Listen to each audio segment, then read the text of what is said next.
السلام عليكم ورحمة الله وبركاته. أهلا وسهلا بيكم في قناة يوميات إيمي. النهاردة احنا هنعمل مع بعض جولة إن شاء الله هتعجبكم. الجولة دي هتكون في الموسكي وكمان في درب البرابرة والغورية وجزء كده من حمام التلات وكمان الأزهر. جايبالكم كده مقتطفات من كم مكان هناك. طبعا زي ما انتوا عارفين ان حي الموسكي هو حي من احياء غرب القاهرة، وهو حي تجاري كبير جدا في محلات كتيرة. بسم الله ما شاء الله، المحلات التجارية ديت كلها لازقة في بعضها. طبعا سوق الموسكي في شارع طويل بيبدأ من شارع الجيش بالعتبة لحد سوق خان الخليلي. المكان اللي احنا فيه دوت ده الموسكي، في مجموعة من المحلات تشمل طبعا ألعاب أطفال ترفيهية وتعليمية. فيها حاجات حلوة جدا بتتباع بالجملة وقطاعي. السعر بصراحة كويس جدا. الألعاب اللي موجودة ألعاب لطيفة. موجود طبعا أعمار الأطفال. اي حاجة انت عايزها بقى من المكان هناك موجودة.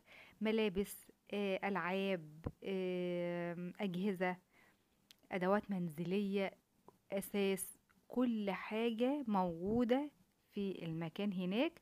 وكل مكان ليه البضاعة بتاعته والحاجات اللي بتتباع. بتلاقي مثلا شارع طويل او مكان منطقة معينة، المنطقة دي كلها بتبيع نفس البضاعة. وطبعا بيكون يعني متخصصين اكتر. وفي اماكن بتكون المحلات مختلفة، يعني تحس فيها ايه تشكيلة كده. احنا بقى زي ما احنا شايفين كده كل الحاجات اللي هي بتاعت الاطفال اللي بيحبوها هتلاقيها معروضة عند المحل دوت. وزي ما انتوا شايفين بصوا، تلاقي بقى في وش المحل على طول في ملابس، تلاقي جنبه حاجات كده رفايع للبيت. يعني بسم الله ما شاء الله، كل حاجة متاحة وكل حاجة موجودة هناك. المحل دوت فيه برضو شوية مفارش سفرة وانتريه ومفارش صالون. حاجات الفرو بقى والحاجات اللي هي بالكروشيه الهاند ميد. وكلها برضو حاجات كده، مثلا فيها هتلاقي قطيفة وهتلاقي حاجات بالتطريز الآلي. حاجات معمولة بالصرمة. حاجات تنفع العرايس للنيش وبرضو للزوجات اللي هم عايزين يجددوا في البيت بتاعهم. حاجات موجودة لطيفة. كمان عندنا المفارش اللي هي المشمع اللي بتتفرش في المطابخ. وكمان عندنا الكوشن الفرو، موجود منه الألوان كلها. المحل ده بقى اسمه محل الصالح، وده في داخلة الأزهر. المحل دوت هو محل سوري، في تشكيلة لطيفة جدا من المفروشات والفوط والكوفرتات والملايات. عندنا بقى الملايات بأشكالها وألوانها، الملايات المطرزة والملايات اللي هي السادة. وعندنا كمان اللحاف الفايبر برضو في تشكيلة جديدة نازلة منه حلوة جدا. دلوقتي الأسعار ابتدت ان هي كمان تنزل عشان احنا خلاص الشتاء خلصت، فبيبتدوا ان هم يعملوا سيل على الحاجات دي. اللي عندها بقى عروسة، انا بقول لكم بجد المكان هناك وهم جدا. وده المكان اللي اغلب التجار بينزلوا ياخدوا منه ويوزعوا على المحلات بتاعتهم. يعني ده المصدر الرئيسي اللي بياخدوا منه البضاعة من بعد المصانع طبعا. عندهم تشكيلة فوط برضو لفتت انتباهي. دلوقتي العروسة اللي بتيجي تفرش الدولاب بتاعها بتبتدي ان هي تجيب فوط صغيرة تعمل بيها اشكال قطط بقى وزرافة وبوبي صغير. لا، هما الفوط اللي طالعة جديد دلوقتي بتلاقي فيها الشكل الديكوري اللي هتحطيه في الدولاب، هي الفوطة تلاقيها جاهزة، يعني بتحطيها هي حاجة تحفة يعني بجد. الفوطة فيها الشكل الديكوري اللي انتي مش محتاجة بقى ان انتي تعملي حاجة تانية بدلها او تجيبي فوط صغيرة. المحل دوت جنب محل المفروشات،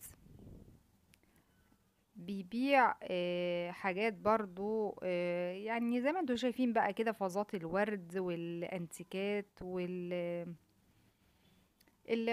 اللي محتاجة مثلا تتعلق فيها الانتيكات. بس بصراحة هو محل برضو حكاية، يعني هو فيه شوية حاجات حلوة قوي، وحاجات كلها حاجات حديثة، يعني من الحاجات اللي هي لسه طالعة طازة.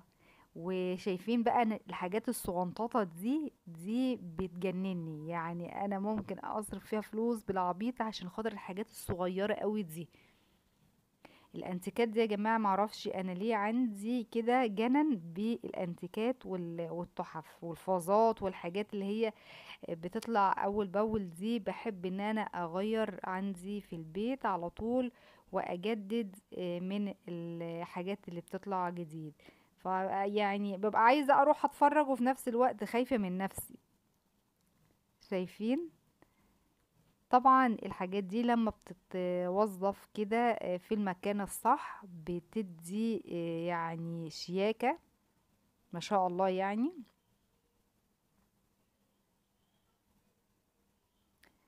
فيعني حاجة كده دلع. طبعا ده المحل ده ينفع بقى كل حاجة، ده ينفع واحدة بتجهز، يعني هتاخد من عند الراجل ده شوية انتيكات ملهمش حل. واحدة برضو عايزة تجدد في بيتها هتاخد حاجات رائعة. حد عايز ياخد هدية لحد من المحل، في حاجات كتيرة جدا مناسبة للهدايا. وهدايا بقى تنفع حاجات كتيرة، هدايا عيد ميلاد، هدايا عيد حب، هدايا عيد زواج، هتلاقي في حاجات بجد كتير مناسبة. يعني هي مش كلها حاجات مثلا أدوات رفايع، لا، في حاجات كتيرة مناسبة. يعني بسم الله ما شاء الله، من اكتر المحلات اللي شدتني هناك وعجبتني، لان المكان ضامن مجموعة حلوة من الاواني والادوات المنزلية والحاجات اللي فيها الديكور. هنا المحل بقى اللي احنا دخلناه في الصيني والبايركس بقى والكوبايات والكاسات الاطباق الفرداني. عندهم حاجات كده ممكن انت مثلا ايه، غير طقومة الشاي وطقومة الجاتوه. عندهم كمان لو حد مش قادر يشتري كرتونة على بعضها طقم الصيني، فممكن يدوكي نص كرتونة، يعني بيدوكي نص الطقم وبيقسموا لك المبلغ. يعني بدل ما تاخدي مثلا 12 قطعة من كل حاجة، 12 قطعة من الطبق او الفنجان او السرفيس، لا هما بيدوكي 6 قطع من كل نوع. الراجل ده بقى فارش في الشارع، لا بجد يعني عنده حبة كاسات. ايه الجمال ده! الكاسات اللي عنده انا يعني بقول لكم هي لا تصلح للشرب والاستمرار فيه. يعني مثلا لو هتستعمل الكاسات دي ممكن نستعملها مرة، لكن هي بتتجاب عشان تتحط ديكور في النيش. يعني ارميها كده في وسط الكاسات النظيفة هتعمل لك شغل جامد. طبعا المحل دوت في حمام التلات. حمام التلات كله محلات ادوات منزليه، مفهوش مفروشات، هو كله ادوات منزليه. وبتبتدي من اوله لحد اخره، من الجنبين موجود في كل الرفايع بتاعه المطبخ وحاجات النيش وحاجات مستلزمات المطبخ كلها هتلاقيها موجودة هناك. اسألي قبل ما تشتري، اسألي في كذا محل على الحاجة اللي انت تشتريها. وهم كمان بينزلوا في السعر جامد قوي، يعني انت ما تاخديش من بق البياع وتشتري وتمشي، لا اسألي هنا وهنا وهنا واعرفي السعر الداير ايه، واخبطي النص على طول، لان هما بيبقوا ضاربين في العالي، بيبقى عاملين حساب ان الناس بتفضل ان هي تفاصل. بس تعالى اكلمكم بقى عن الصواني التحفة اللي موجودة عندهم دي. الصواني دي طالعة برضو يعني ترندات قوي ومشهورة جدا على جروبات السوشيال ميديا، وبتتباع بالشيء الفلاني، يعني رغم ان هي طريقتها سهلة جدا.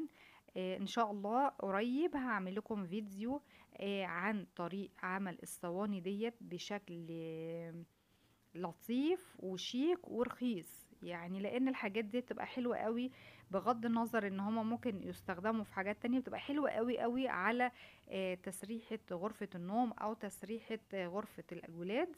بتلملمي بقى فيها كل الحاجات اللي موجودة عندك على التسريحة، بتدي شياكة بصراحة. وبكده يكون خلاص خلصنا جولتنا، وخلاص خلصنا الفيديو بتاعنا. لو عجبك الفيديو ما تنسيش تعملي لايك وتشتركي في القناة وتفعلي زر الجرس علشان خاطر يوصلك كل جديد من فيديوهاتي. والسلام عليكم ورحمة الله وبركاته.